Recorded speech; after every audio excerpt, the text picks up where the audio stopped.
Daniel Stewart, 1495 Sports. I just wanted to ask you, like, what are most way to this season of accomplishing? What's your biggest goal? Is it just the championship? Is it growing as a team?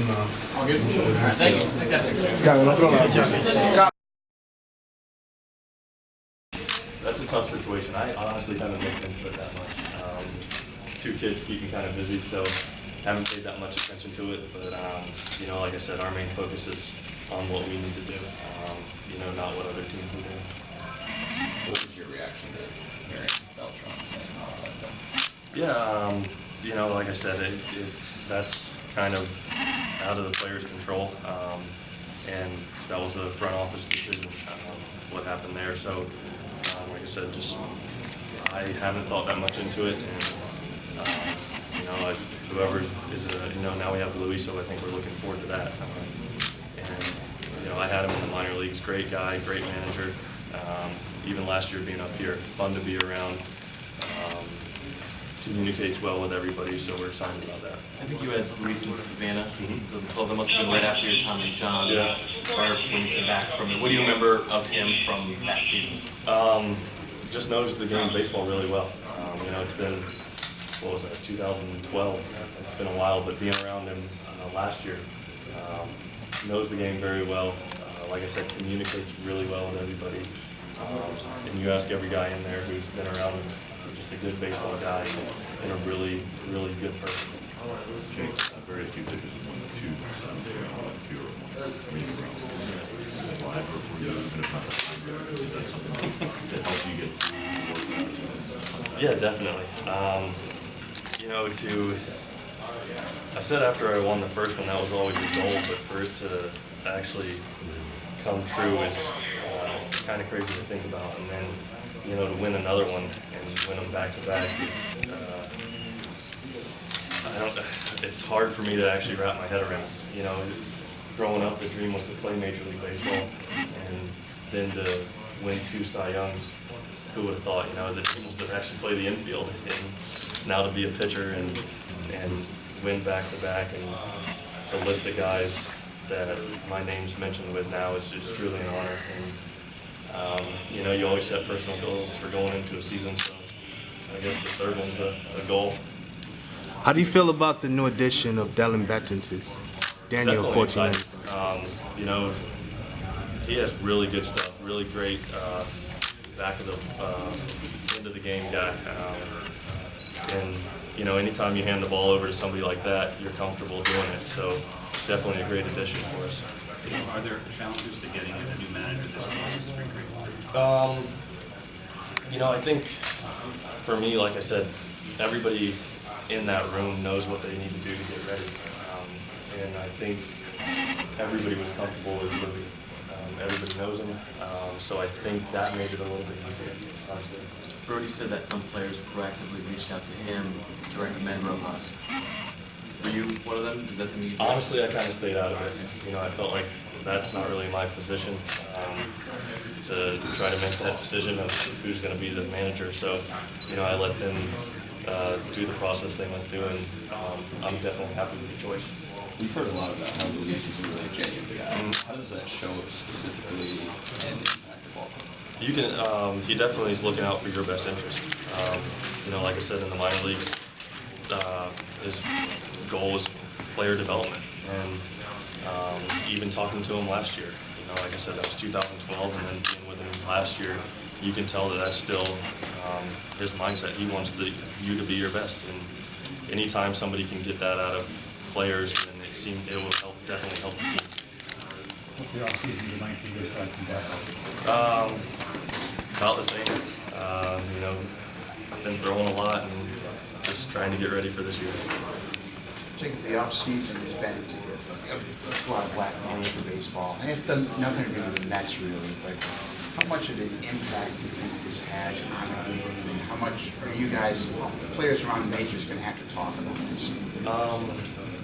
You know, I don't think it'll be talked about that much. You know, what happened, and you know, I think everybody knows. Like I said, everybody's getting ready to play this year. You know, that's an investigation going on by Major League Baseball, and I don't think that changes how I go about playing this game.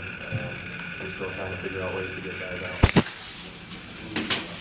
Jake, how does it feel to be here for the first fan fest and give something back? Yeah, it's exciting. Anytime, these fans are great, and I've said that before.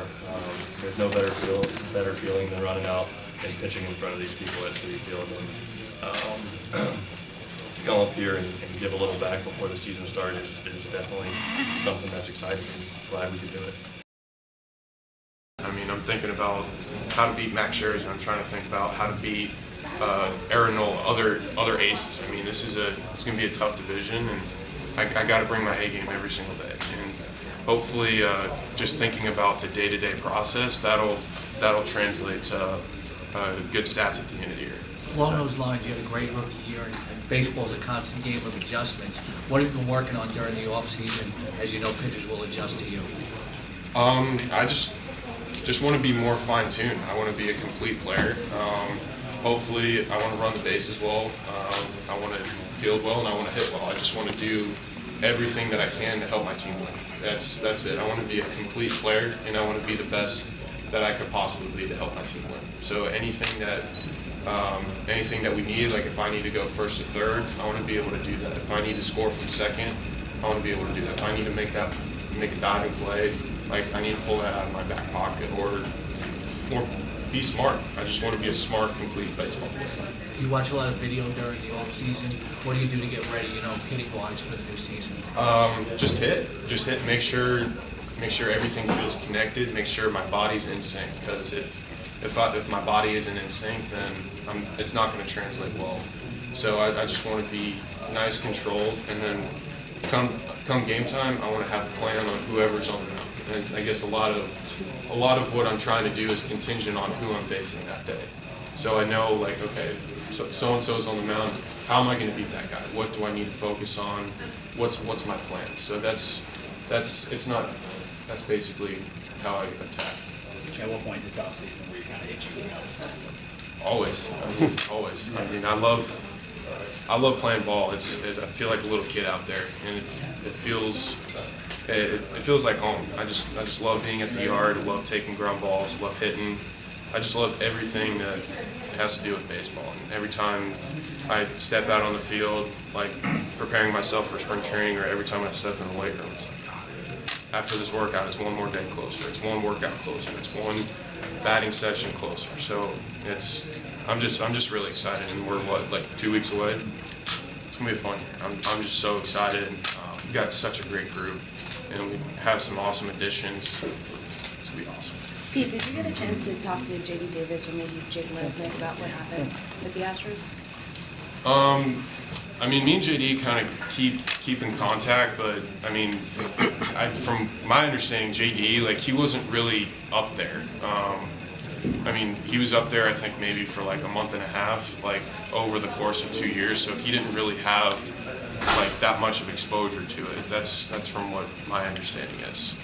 Do you follow the personnel moves during the offseason of your competitors in the division, or do you just block it out? Well, if I'm scrolling through Twitter and it's like, oh, someone signed somewhere, it's it's hard not to see, but I don't really look too far into it. I want to know my opponent. I want to know who I'm going up against, but at the end of the day, it's all about when that game time comes, when it happens, because in the off, it's still the off season.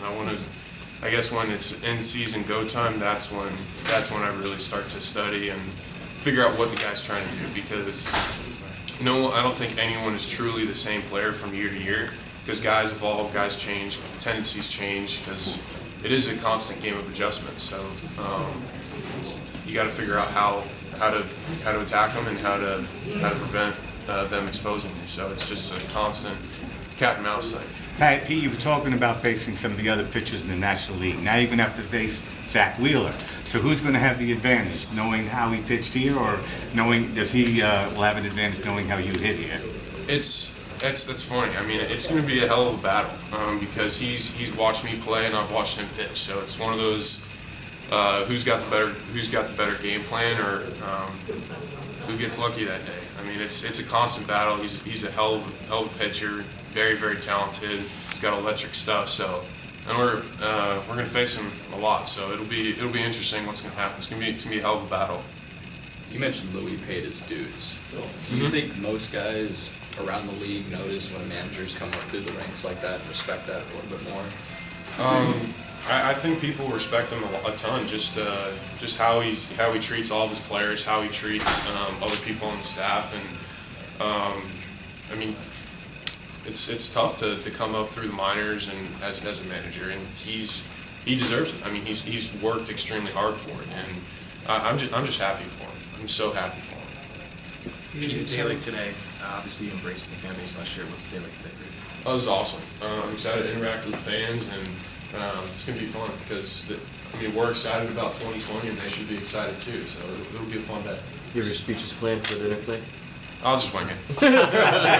Sabermetrics has become so big in baseball in the last few years. When you're doing your off-season, your pregame prep, how much do you pay attention to stuff like launch angle and barrels and things like that, or you just let people from the organization kind of feed you that info?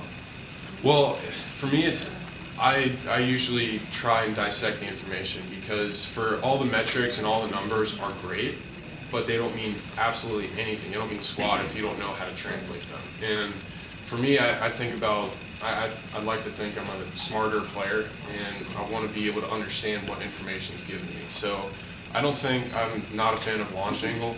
I'm not a fan of like a lot of the metrics, but I think that there's a certain point to understand, like launch angle is just a product of the swing. You can't think about launch angle when you're hitting, because if you try and think about, I'm going to try and hit the ball at 25 degrees, the ball's already by. So for me, you want to use the information what you need. I watch a lot of video on how pitchers move, how pitchers attack the zone, heat maps. Those are really important, especially with guys that are similar to me, how they attack hitters, like right hitters. So it's important stuff. A lot of it's very useful, but also a lot of it isn't useful for me. But that information that's not useful for me may be very useful for somebody else. It's all how you perceive it, and it's all about what you need or what player specific. It's all basically whatever a guy needs individually. That's what they see. That's what they try and use to help them succeed. Well, since I was a professional, I've been working with him. But when he became my manager, that was in 2015. And what is your best Louis story? ¿Qué es tu mejor historia de Luis? Bueno, ya hace mucho tiempo, para yo tratar de recordar eso, tengo que dar mucha mente. It's been a long relationship with him, so I really have to sit down and think about it. Amed, last year for you was a year of improvement and growth, both offensively and defensively. Where are you looking 2020 to make more improvements in, and how excited are you about the start of the season in 2020? El año pasado tú mejoraste ofensivamente y defensivamente. Para el 2020, ¿qué tú quieres mejorar y qué tú quieres hacer? Bueno, creo que seguir haciendo lo mismo, seguir haciendo lo que nos dé resultados. Creo que eso ha sido lo fundamental, seguir trabajando duro y dar lo mejor de mí. To continue doing the same thing I was doing last year, to be able to get the same results and to keep on putting in the same work, and at the end of the day, just give the best of myself so I can have a good season. A lot of people describe Luis as calm, cool, collected. Have you ever seen him get emotional? Mucha gente dicen que Luis es muy calmado y como relajado. ¿Tú lo has visto a él como bravo o más emocionado? Bueno, siempre lo veo emocionado, tremenda persona, y creo que eso es lo que nos lleva a nosotros a sentirnos cómodos, al equipo tomar esa decisión de tenerlo como dirigente. Yeah, no, we always see him with emotions, but he's a great person, and I think he's a right fit as a manager. You've heard a lot about how he's just a genuine guy, a very good communicator. How does that specifically show up and impact the team? Bueno, ellos escuchan que él es muy buen comunicador y también que es muy sincero. ¿Cómo tú crees que eso ayuda a él como dirigente? Bueno, creo que eso es lo muy importante ahora mismo. ¿No entiendes? A veces pasan situaciones en las cuales uno necesita una persona así, que le dé el apoyo y que siempre esté ahí brindando lo mejor de él. No, yeah, I think that's what we need right now. Sometimes in tough times you need somebody who's going to support you, and that's what he is for us. Have you spoken to Carlos since last week? Y estuve hablando con Carlos desde la semana pasada. No, en realidad no hemos tenido más comunicación. No, we haven't spoken. ¿Está estimulado a conocer a los aficionados hoy? Oye, sí. Gracias.